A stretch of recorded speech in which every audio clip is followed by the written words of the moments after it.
দুপুরের রান্নার ব্যাপার আর রান্না কিছু করলে আর কিছু খাইলে আপনাদের সাথে শেয়ার করি, তা ঠিক। আজকের তরকারিটা দেখেন, কার কার কেমন লাগতেছে বলেন তো। আজকে আমি দেশি মুরগি রান্না করছি, আর দেশি মুরগির লগে সেই আলু দিছি, আর আলুর সাথে সেই পাতলা ঝোল। দেখেন ঝোলের কালারটা সেই না। রান্নাটা দেশি বাড়ির মতো হয়েছে, খুব টেস্ট হয়েছে। এখন আমরা খাবো। এখন বলতে পারেন কীভাবে টেস্ট হলে বুঝবেন কীভাবে। আগে না একটু টুপুর করে খাইয়ে নিছি, আর খাইয়ে আপনাদের সাথে একটু শেয়ার করলাম, বুঝতে পারছেন।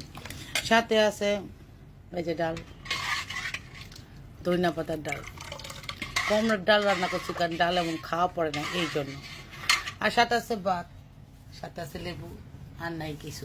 হ্যাঁ দেখেন, দুজন খাওয়া শুরু করছে, জায়গা নাই, তা বাবার সাথে বসার ইচ্ছা এটা বেশি। এই দেখেন খাচ্ছে। এই যে আমি তাকে বলি নাই, তুমি আগে মানুষের সাথে মাত্র সাধো না, তুমি সবার খালি সাধো আর আসেন। এ দেখেন আমার মেয়ে রান খাচ্ছে। মেয়েদের সবসময় রান দিবেন, আর ছেলেদের দিবেন না। ছেলেরা পরে অনেক খেতে পারবে, কিন্তু বিয়ের আগ পর্যন্ত মেয়েদেরকেই রান দিবেন। এ দেখেন আমার ছেলে তুলতে চায় না ভিডিও। কেন তুলতে চায় না বুঝি না। কেন তুলতে চায় না বাবা? কারণ আমি নিজে জানি না। কারণটা তুমি নিজে জানো না। তরকারি কেমন হয়েছে বাবা? মজা। আম্মু তুমি কি দাওয়াত খেবা? হ্যাঁ তো খাও, বাবা মাকে দিব, তারপর তুমি খাবা। খাইলে কপাল। আর বাবা যদি ডাল দেয় ভাত না খাই দেয় তো খাইতে চায় না।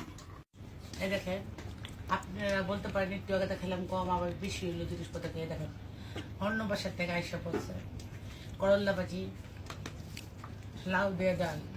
আমার একটা বদ অভ্যাস, নিজের খাবার ভালো লাগে না।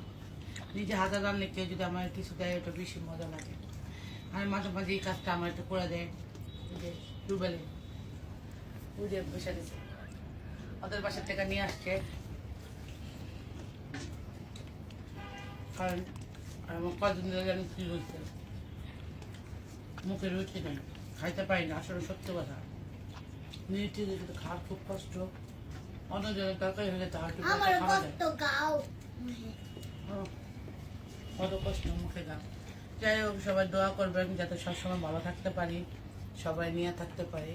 আর বুলটুট পানি খানি একটু বলে আটকেছে, বলতে পারলাম না।